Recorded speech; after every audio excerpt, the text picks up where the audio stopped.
പ്രിയമുള്ള പ്രേക്ഷകരെ നമസ്തേ. നമ്മുടെ ചർച്ച ചെയ്യുന്നത് മാസഫലമാകുന്നു. സൂര്യൻ മിഥുനത്തിലേക്ക് പ്രവേശിക്കുകയാണ്. എപ്പോഴാണ് പ്രവേശിക്കുന്നത്?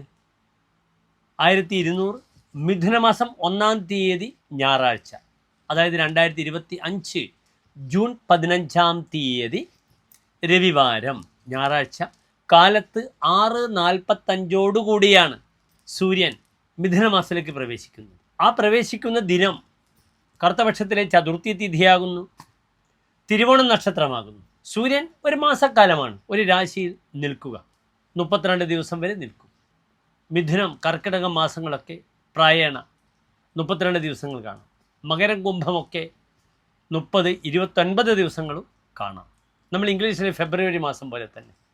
ഇവിടെ സൂര്യൻ മിഥുനത്തിൽ നിൽക്കുമ്പോൾ നിങ്ങൾ മനസ്സിലാക്കേണ്ടത്, കഴിഞ്ഞ ഒരു വർഷക്കാലം സൂര്യൻ തൻ്റെ ശത്രുക്ഷേത്രത്തിലായിരുന്നു നിന്നത്, ശുക്രക്ഷേത്രത്തിലെ ഇടവത്തിൽ. ഇവിടെ ബുധക്ഷേത്രത്തിലാണ്. സൂര്യന് ബുധൻ സമനാണ്, പക്ഷെ ബുധന് സൂര്യൻ സുഹൃത്താണ്. പക്ഷെ പലപ്പോഴും മിഥുനത്തിലെ സൂര്യൻ വളരെയധികം നല്ല ഫലങ്ങളെ പറഞ്ഞിട്ടുണ്ട്. ഇത് ഏറ്റവും നല്ലൊരു സമയമാകുന്നു. ആർക്കൊക്കെ? സൂര്യൻ്റെ ആശ്രയഫലത്തിൽ വിദ്യാ ജ്യോതിഷ വിത്തവാൻ, വിദ്യ കൊണ്ട് ധനമുണ്ടാവുക, ജ്യോതിശാസ്ത്രങ്ങൾ, താന്ത്രികം, മാന്ത്രികം, ജ്യോതിഷവുമായി ബന്ധപ്പെടുന്ന വിഷയങ്ങൾ, എല്ലാ തരത്തിലുള്ള വിദ്യ കൊണ്ടും ധനമുണ്ടാവുക. വിത്തവാൻ, അങ്ങനെ ധനികനാവും എന്നൊരു ഫലം പറഞ്ഞിരിക്കുന്നു. ആ സൂര്യൻ ഏതെല്ലാം രാശികളിൽ നിന്നാൽ എന്തൊക്കെ പ്രയോജനങ്ങൾ ആർക്കൊക്കെ സംഭവിക്കുമെന്നാണ് നാം ചിന്തിക്കുന്നത്. ഈ ഒരു മാസക്കാലം എൻ്റെ പ്രിയപ്പെട്ട പ്രേക്ഷകർക്ക് ഒരു ശോഭനമായ നല്ല ഒരു അനുഭവങ്ങൾ സൂര്യൻ നൽകട്ടെ എന്ന് പ്രാർത്ഥിച്ചുകൊണ്ടാണ് മേടം മുതൽ മീനം രാശിക്കാരുടെ ശുഭാശുഭ ഫലങ്ങൾ നാം ചർച്ച ചെയ്യുന്നത്. ഡോക്ടർ മാരാർജി എന്ന നമ്മുടെ യൂട്യൂബ് ചാനലിലേക്ക് ഏവർക്കും സുസ്വാഗതം.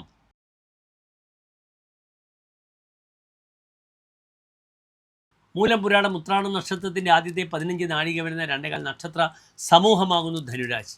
ഇവിടെ ധനുരാശിക്കാർക്ക് ഭാഗ്യാധിപനായ സൂര്യനാണ് 7-ാം ഭാവത്തിൽ നിൽക്കുന്നത്. 9-ാം ഭാവാധിപത്യമാണ് ധനുരാശിക്കാർക്ക് സൂര്യനെ സംബന്ധിച്ചിടത്തോളം. എന്താണ് 9-ാം ഭാവം? ഭാഗ്യധർമ്മ ദയാപുണ്യ തപസ്ഥാത സുധാത്മജാഹ ദാനോപാസന സൗശീല്യ ഗുരവോ നവമാത് അമീ. തൻ്റെ ഭാഗ്യം, ധർമ്മം, താൻ ചെയ്യുന്ന പുണ്യം, തൻ്റെ തപസ്, തൻ്റെ പിതാവ്, തൻ്റെ ഉപാസനാ ബലം, ഇതൊക്കെയാണ് 9-ാം ഭാവം കൊണ്ട് ചിന്തിക്കേണ്ടത്.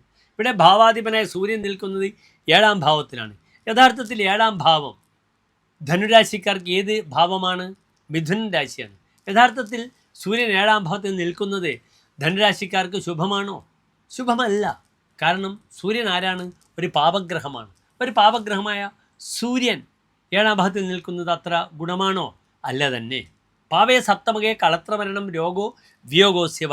7-ൽ പാപഗ്രഹം നിൽക്കുമ്പോൾ കളത്രമരണം, ഭാര്യ നശിക്കുക, ഭാര്യയുമായി സെപ്പറേഷൻ ചെയ്യുക, ഭാര്യയുമായിട്ട് അകന്നു നിൽക്കുക, തനിക്ക് മൂത്രസംബന്ധമായ രോഗങ്ങൾ വരിക, മൂത്ര തടസ്സങ്ങൾ വരിക, ഭർത്തുർവ, ഭർത്താവിൻ്റെ വിഷയത്തിലാണെങ്കിൽ ഭാര്യയ്ക്ക്, ഭാര്യയുടെ വിഷയത്തിലാണെങ്കിൽ ഭർത്താവിന്, ഗമന അന്തരായ, യാത്രയിൽ മുടക്കം വരും, മൂത്രസംബന്ധമായ രോഗങ്ങളും വരും.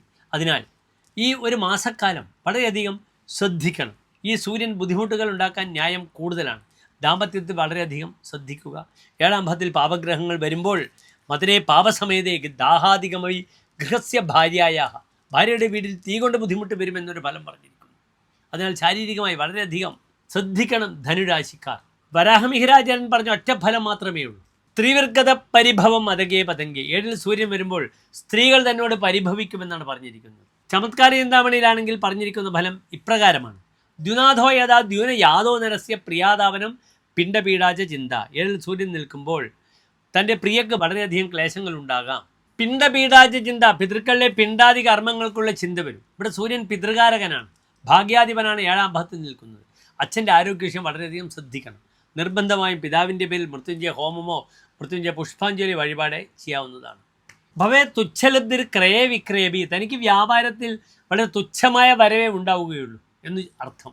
അതിന് ലാഭത്തിന്, വ്യാപാരത്തിൽ നഷ്ടത്തിന് പ്രാമുഖ്യം വരും, ലാഭം കുറഞ്ഞു പോകും. തുച്ഛലബ്ധിയാണ് തൻ്റെ വ്യാപാരത്തിൽ ലഭിക്കുക. പ്രതിസ്പർദ്ധയാ നേതി നിദ്രാം കഥാചിത്. ശത്രു കാരണം ഉറങ്ങാൻ കഴിയില്ല. 7-ാം ഭാവത്തിൽ സൂര്യൻ വരുമ്പോൾ ശത്രു തൻ്റെ വാതായനം അടച്ചു വെക്കും. വിവാഹത്തിന് ബുദ്ധിമുട്ടുകൾ വരും.